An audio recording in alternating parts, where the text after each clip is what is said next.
When this poor kid began tinkering with engines, nobody could have guessed that he would one day create some of the most expensive cars in the world.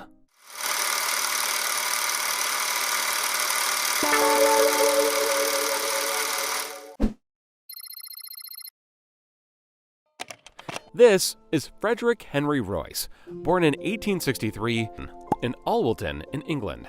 Henry was the youngest of 5 children. His parents, James and Mary, ran a flour mill. James had followed in his father's footsteps, but he lacked business skills.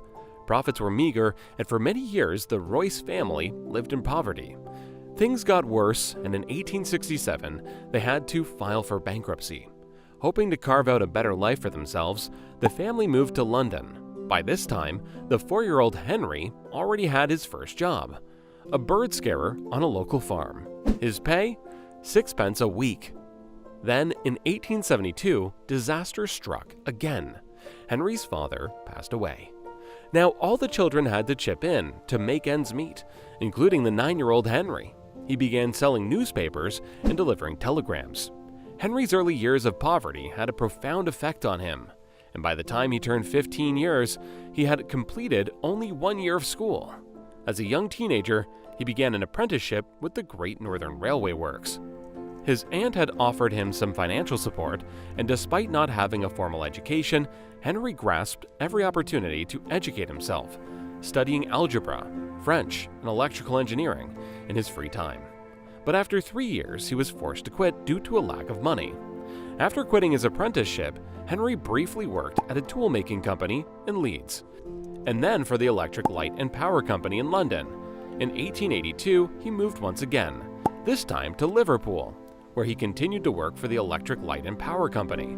His true ambition was to make engineering his full-time job, however. So at 22 years old, he started a business with his fellow engineer friend, Ernest Claremont. They named it F.H. Royce & Company, and for the next few years, they worked around the clock to make electrical components such as doorbells and dynamos. The company kept expanding, and by 1894, they were already making electric cranes too. But Henry's interest started taking him somewhere else: motor cars. While Henry Royce plays a vital role in the Rolls-Royce story, the brand's name suggests there's also another person that we shouldn't forget, and that person is Charles Stuart Rolls. Born in 1877 in London's affluent Berkeley Square, Charles Rolls was the youngest child of Lord and Lady Langattock. Having developed a passion for engineering from very early on, he went on to study mechanical engineering at Trinity College in Cambridge. Charles knew how to stand out, having gained a reputation for tinkering with engines. He earned himself the nickname Dirty Rolls. And during his studies, he was the first undergraduate to own a motor car after having traveled to Paris to buy a Peugeot Phaeton at the age of 18. At the time, this was extremely unusual, as most people hadn't even heard of cars yet. After graduating in 1898, Charles began working on a steam yacht and then at the London and Northwestern Railway. He was more interested in motoring, pioneering, and salesmanship, however, and with financial support from his father, he opened one of the first car dealerships in Britain in 1903. He named the company C.S. Rolls & Co. And for the next couple of years, he dedicated himself to importing and selling Peugeot and Minerva cars. Business was booming, and Charles used the money to fund his sporting activities. Besides being an avid motorist pioneer and racer, he was also an eager aviator, and as you can guess, both of these hobbies are anything but cheap. Unfortunately for Charles, however, his lifelong passion would eventually cost him more than just his money. When running his company, F.H. Royce & Company, Henry became increasingly interested in motor cars. In 1901, he decided to improve a second-hand 2-cylinder DeCauville car that he had bought, but he wanted more, and so he decided to build a car on his own. Henry had an instinctive desire for perfection, and having found construction faults in the DeCauville, he vowed to do better. By the end of 1903, he designed and built his first petrol engine, and by the next year, he drove his first Royce 10-horsepower motor car into town. By now, 2 decades had passed since Henry set up the company. His first car was a success, and so he set out to create another one, and another. Of the 3 cars that he had built, he gave one of his business partners, Ernest Claremont, and the other he sold to one of their shareholders, Henry Edmunds. And it was this Henry Edmunds who would eventually arrange the meeting between Rolls and Royce. Henry Edmunds was a shareholder in Royce's company and a friend of Rolls. After having bought one of Royce's cars, he began boasting to Rolls about it. At the time, Rolls was frustrated with only being able to sell foreign imports in his company, so Edmunds arranged a meeting. Little did Edmunds know that the meeting would change the future of motoring forever. While Rolls had always preferred 3- and 4-cylinder cars, Royce's 2-cylinder vehicle made a big impression on him. Within minutes of seeing it, he knew he had found what he was looking for. He took the motor car for a drive and agreed on the spot to sell as many motor cars as Royce could build. The 2 men made an unusual duo. There was not only a massive age gap, but also a class and education gap. For starters, Royce was 41 years old, while Rolls was only 26. The young Rolls had enjoyed a fancy education at the prestigious Trinity College, whereas Royce's skills were largely self-taught. And while Rolls had spent his young adult years racing around in his fancy cars, Royce had been working hard to make ends meet. Would they be able to see eye to eye? While Henry Royce and Charles Rolls were 2 very different people, they also made a great duo. And the massive success with the cars led to the creation of the Rolls-Royce Company in 1906. Then came the launch of the 6-cylinder Silver Ghost. Within a year, it was hailed as the best car in the world. Impressive! But for this, they also had Charles's partner to thank. Creating a brand requires vision. So while Henry and Charles were busy building and selling motor cars, it was Charles's partner, Claude Johnson, who took on the role of managing director.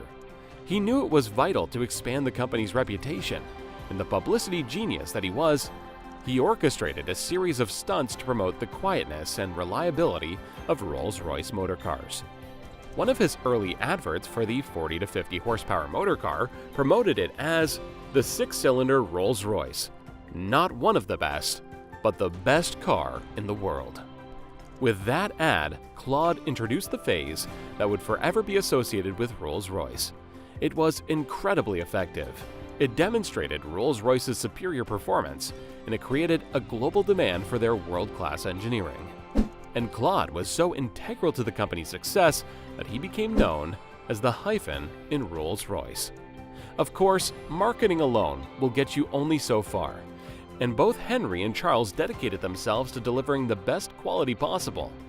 But it was especially Henry who had a knack for pushing himself to the limit when it came to work. Henry was renowned as a hard worker who never ate properly. Unfortunately, these habits severely affected his health. But surprisingly, he would end up outliving his business partner Charles by a couple of decades. Over the years, daredevil Charles's interest in aviation kept growing. He even tried to persuade Henry to develop a design for an aero engine, but Henry refused. To continue living out his aviation dreams, Charles bought a Wright Flyer aircraft, with which he made over 200 flights. In 1910, he became the first person to make a non-stop double flight across the English Channel. But just 1 month later, everything changed. During a flying display at Bournemouth, Charles was killed in an air crash. He was only 32 years old. He became the first Briton to die in a plane crash, and his premature death meant the end of the short-lived Rolls-Royce partnership. Now Henry would have to continue their legacy on his own. Henry had an innate work ethic, and his innovative designs established Rolls-Royce's reputation for superior engineering and quality. He uncompromisingly persuaded his basic principle of establishing the best design with both the finest materials and the highest levels of craftsmanship. To put it in his own words, strive for perfection in everything you do. Take the best that exists and make it better. When it does not exist, design it. During the First World War, the company expanded into manufacturing something Charles had once requested: aero engines, and during the next couple of decades, the company did extremely well. Unfortunately, Henry kept struggling with his health, and in 1993, he succumbed to digestive tract problems. His death had been brought on by his early years of poor nutrition and a lifetime of overwork. He had spent much of the last years of his life as a semi-invalid, but that didn't stop him from working though.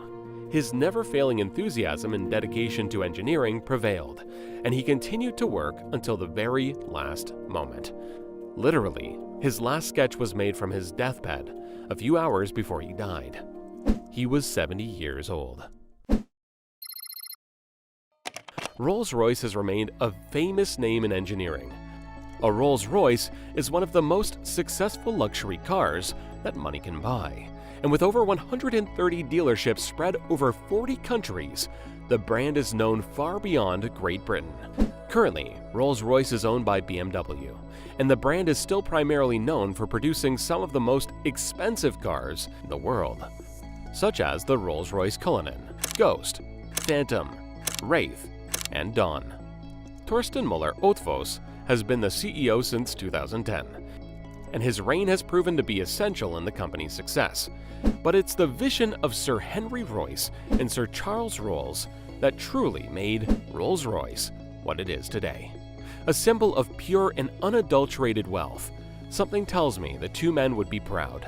Had you already heard of the many people involved in Rolls-Royce's history? And what would you like to add to the story? Share it in the comments. And if you enjoyed this video, then take a look at our channel for more inspiring business videos.